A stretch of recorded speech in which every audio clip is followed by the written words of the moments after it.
Entonces, de lo que estábamos hablando era de la posibilidad de que existiera un consorcio, llamémoslo un consorcio a nivel mundial, y que las cabezas de este consorcio fueran China, Pekín, Washington, Moscú y Tokio.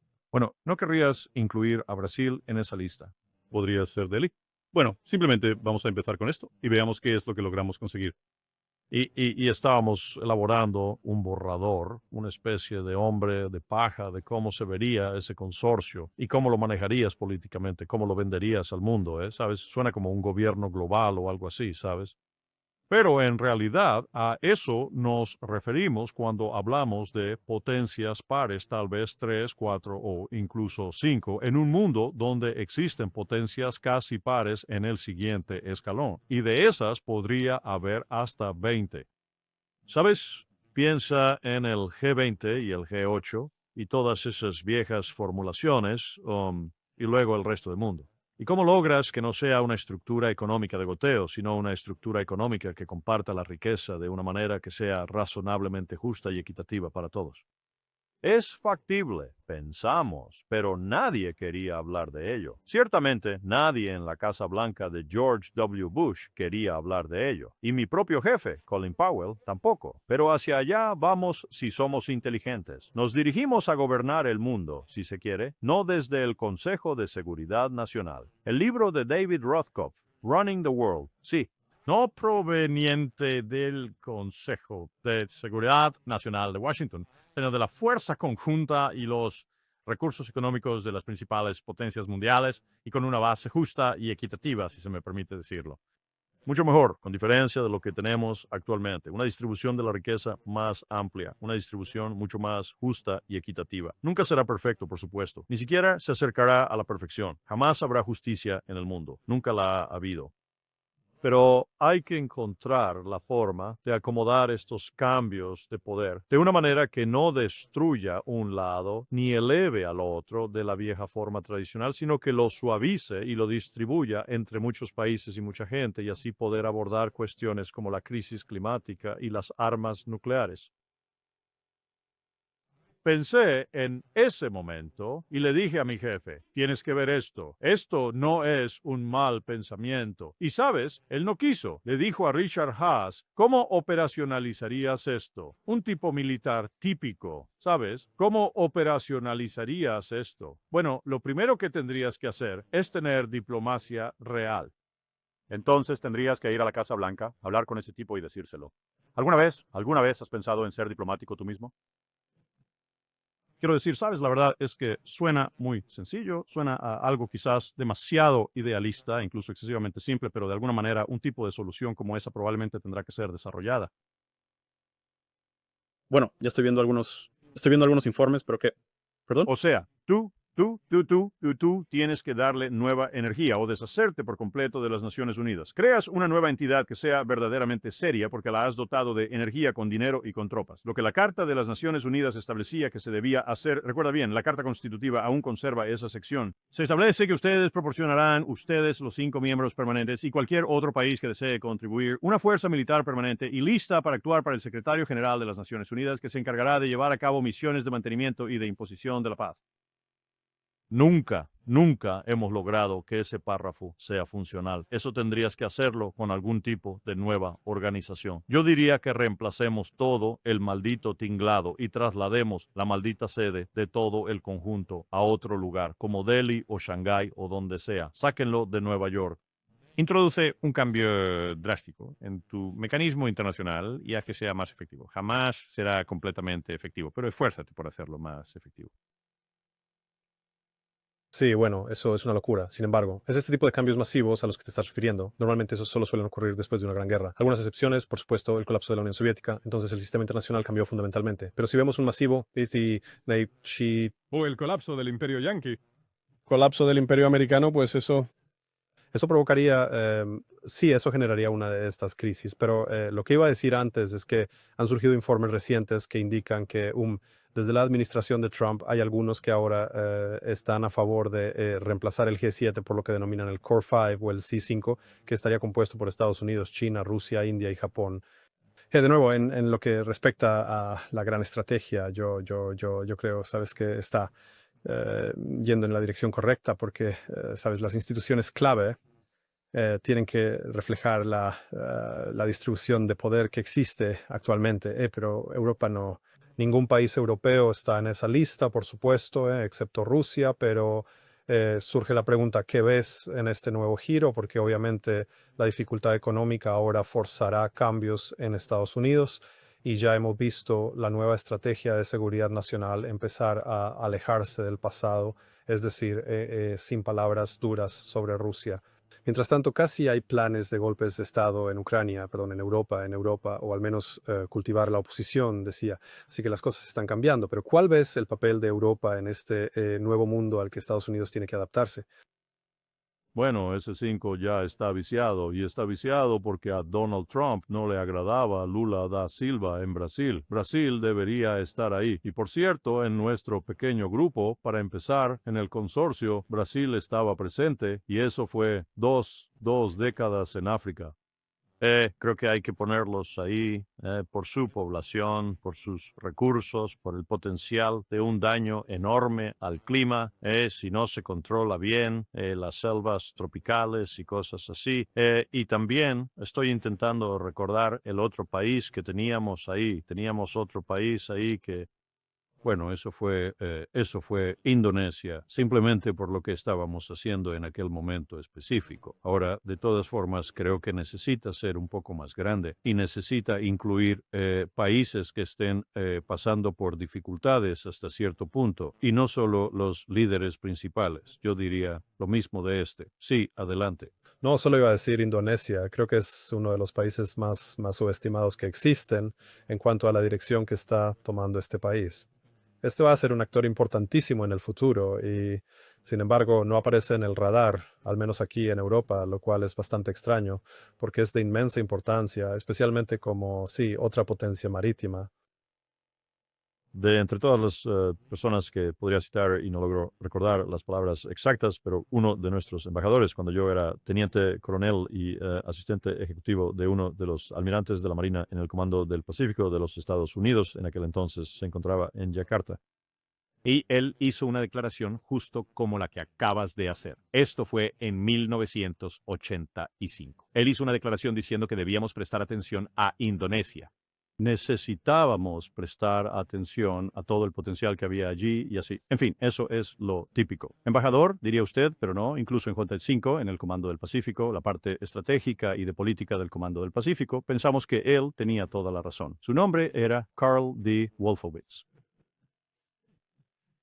Y de los 35 embajadores en el Teatro del Pacífico que de alguna manera gestionamos, y así es como lo veía Estados Unidos, nosotros los manejábamos a ellos no nos manejaban a nosotros, él era probablemente uno de los mejores embajadores y tuvimos muchos buenos embajadores allí durante esos años, pero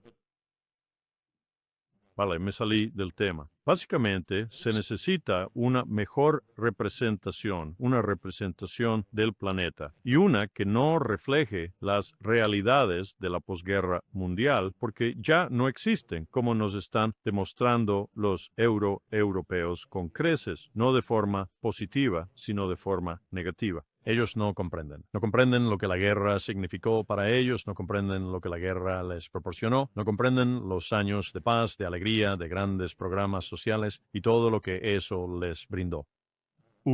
Se acabó, ya está hecho y necesitas un reemplazo y tienes que asumir ese nuevo rol con toda la franqueza, honestidad, una visión clara y la competencia que puedas reunir. Porque si no lo haces, no conseguirás que funcione correctamente y caerás en lo que siempre sucede cuando eso pasa, disputas internas y guerra en última instancia. Es decir, eso sigue siendo una posibilidad, Por mucho que nos esforcemos en salvar lo que aún queda del imperio y China participa en ello con Rusia a su lado e India como socio y los demás, por mucho que hagamos cosas que sean positivas, inteligentes, estratégicas y capaces, aún así podría desmoronarse en un abrir y cerrar de ojos y acabaríamos con un ¿con qué? 75 años de una guerra fratricida que se ha extendido por toda la faz del planeta y que incluso podría volverse nuclear en algunos lugares. Todo esto ocurre justo cuando estamos llegando al final del siglo XXI y el 99% de la población mundial dice, oye, esos tipos tenían toda la razón sobre el cambio climático.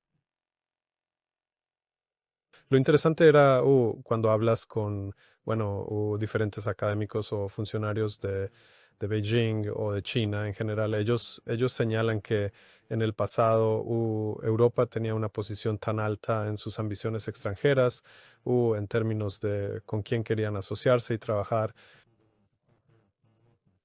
Pero en estos días los europeos simplemente están siendo, bueno, ellos se han alejado completamente de esto. No les ven mucho tanto valor como el que les daban en el pasado, pero también los Estados Unidos y Rusia, ellos también comparten esta idea de que ambos quieren alejarse de Europa ahora. Así que parece que este continente sí va a pasar por muchísimas dificultades. No creo que la situación haya calado hondo en estos líderes. Desde luego, no estamos precisamente bendecidos con los líderes más capaces en esta región. Pero lo que quiero hacer es simplemente Sería realmente, simplemente creo que sería imposible alejarnos de qué estamos hablando ahora. Si ni siquiera contamos a Ucrania o a algunos de los otros países que ahora parece que queremos incluir, ¿de qué estamos hablando? De unos 400 millones de personas que tuvieron un PIB el año pasado, más o menos el equivalente al nuestro, 22, 23 billones de dólares. Bueno, eso se está cayendo a pedazos ahora, claro, pero aún así no podemos negar que le pidieron a toda una serie de grupos hasta ahora muy problemáticos. Toda la historia de Europa es una historia de guerra. Bueno, creo que estamos regresando a ese punto, a la época en que Europa era una entidad cohesiva, una sola. Pienso que aquello fue una parte bastante inusual de nuestra historia y también está llegando a su fin, me parece. Ya se pueden observar los fragmentos internos, la fragmentación que está experimentando Europa. Así que, de nuevo, ¿hasta qué punto se quiere mantener la unidad a expensas de los intereses nacionales y la dependencia de ese coco ruso para mantener todo el conjunto unido? Yo creo que empezará a dividirse, especialmente cuando la dificultad económica se haga sentir. Pero, y como última pregunta, ¿cómo ves? ¿Por qué mencionaste la crisis económica que está a punto de arrasar Estados Unidos y quizás llevarse por delante el imperio? ¿Cómo ves que se desarrolle esto? ¿Esto es en un futuro cercano? ¿Crees que estos 3 billones de dólares empezarán a crear realmente problemas masivos? Creo que está mucho más cerca de lo que yo creía, Glenn. Mucho más cerca. Yo ni siquiera estaba seguro de ello. En enero cumplo 81 años y no estaba seguro. No estaba seguro de de si iba a vivir para ver la verdadera y clara caída del imperio americano. Creo que podría. Y va a empezar y el desmoronamiento se hará evidente para cada ciudadano de oeste a este, de norte a sur, debido a la crisis física. La situación ha llegado a un punto en el que inevitablemente uno se ve obligado a expresar lo siguiente. Todo se va a venir abajo, desde el mercado inmobiliario hasta el mercado de valores, que está tan inflado que resulta lamentable en este preciso momento, a los tipos de interés subiendo por las nubes, a un barril de petróleo cuadruplicando su precio en términos de lo que puedes pagar por él y lo que puedes hacer con él. Bueno, vamos a tener que cambiar mucho la forma en que vivimos en este país. Hemos sido muy hedonistas, hemos sido muy descuidados, egoístas en todo el país. No puedo señalar un solo estado donde la mayoría de la gente no cumpla con esa descripción. Hay algunos que son peores que otros, claro, y algunos que por consiguiente son mejores, pero ninguno está donde debería, ni siquiera están razonablemente donde deberían. Así que los estadounidenses van a tener que apretarse el cinturón y aguantar un golpe muy duro, y no están acostumbrados a eso, no lo han hecho en siglos y siglos, generaciones que no lo han hecho. Van a tener que hacerlo, ¿sabes? La gente habla de la crisis del petróleo en los años 70, cuando uno tenía que detenerse y hacer una fila enorme para la gasolina. Oh, eso fue terrible. Esos malditos árabes y todo eso. Ellos nos hicieron eso. O si hablas de los rehenes en Irán durante 444 días, eso es apenas una tormenta en un vaso de agua. Van a tener que experimentar algo que será el equivalente a una guerra civil para poder superarlo. Solo que esa ni siquiera es una buena metáfora o un buen ejemplo, porque al oeste del Mississippi la guerra casi no tuvo repercusión. Y aún al este del Mississippi no afectó mucho, afectó áreas específicas de forma muy dramática. Las bajas fueron altas y enfrentó a hermanos y hermanas y cosas así, pero eso es lo único que podría comparar, incluso remotamente, en nuestra historia como nación con lo que se avecina. Ciertamente, no compararía la Segunda Guerra Mundial ni la Primera Guerra Mundial. Fueron insignificantes para Estados Unidos en el sentido de lo que se avecina ahora. Así que, ¿sabes? Eso va a ser una gran prueba para el pueblo estadounidense. Bueno, cuando Obama asumió el cargo, cuando tú estabas en la Casa Blanca, creo, la deuda estaba en 9 billones de dólares. Y ahora, por supuesto, está en 38 y pronto llegará a los 39. Va a ser, sí, la forma en que se ha estado pateando el problema hacia adelante. Va a ser un momento muy difícil el que se avecina. Y creo que la mayor parte del mundo está muy expuesta de una manera muy grande, o todo el mundo. Así que va a ser muy, muy preocupante y por lo general este tipo de crisis, ¿sabes? Me gustaría pensar que ayudaría a forjar algo de carácter, a restaurar la capacidad de priorizar, a empezar de nuevo con un pensamiento estratégico, todo esto, pero en realidad sí temo que va a ser guerra, que al menos unas cuantas guerras empezarán por esto. Y lo triste, Glenn, de lo que dices es, si reviso mi historia de cerca, diría, ok, transportemos parte de esa historia a la actualidad. ¿Quién va a tener esa idea primero? El Pentágono. Porque van a ver la escritura en la pared, Fragger Pause. Este año gané $1 billón. El año que viene voy a ganar solo 200 millones. Uy, ¿qué puedo hacer para evitar eso? Todo esto me recuerda a algo que el senador Rand Paul dijo una vez. Él dijo, sabes, no se trata de mantener el imperio o no, o hacemos retroceder el imperio que controlamos o nos enfrentamos a un colapso incontrolado. Y creo que eso fue muy, muy acertado porque la gente siempre piensa que la única alternativa a reducir el tamaño del imperio es de alguna manera conservarlo tal como está. Pero no, creo que sí, esto va a ser un desastre horrible. Pero cambiando a un tema mucho más feliz, te deseo una muy feliz Navidad y espero que pases unas excelentes fiestas. Así que no, pero la verdad es que es una pena. Yo sí creo que es momento de hacer algunos reajustes en el sistema internacional que reflejen las nuevas realidades, pero las grandes conmociones y por supuesto el costo que esto tendrá para la población va a ser sí un precio bastante terrible de pagar. Esa es la vergüenza de cualquier transición como esta. La gente de a pie es la que termina pagando el precio. Sí, que en Estados Unidos vieron, sabes, el colapso de la Unión Soviética como creo, un desarrollo positivo. Pero si miras el costo humano, lo que pasó allí en los años 90 es realmente horrible. Así que Y eso fue lo que encendió a Putin. Estoy convencido de eso. Se dijo a sí mismo, si llego a una posición de poder, esto no va a pasar. Va a mejorar y mejorar y mejorar. Y por todos mis amigos en Rusia y estadounidenses que han vivido en Rusia o van mucho a Rusia, eso es exactamente lo que ha hecho. Con todas sus imperfecciones, con todos sus problemas, con sus defectos por aquí y por allá, pero le ha proporcionado al pueblo ruso algo que, sin lugar a dudas, no poseían en aquel momento de transición. Estaban sumidos en un verdadero desastre en ese punto de inflexión, y sé que incluso en aquel entonces nosotros estábamos prestando ayuda para mitigar esa catástrofe.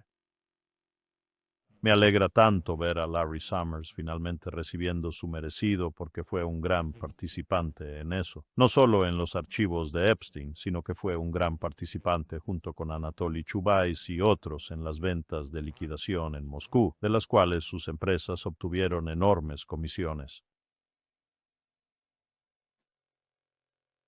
bueno, como ya les había comentado, muchísimas gracias por haberse tomado el tiempo y sí que pasen una muy feliz Navidad, usted y toda su familia.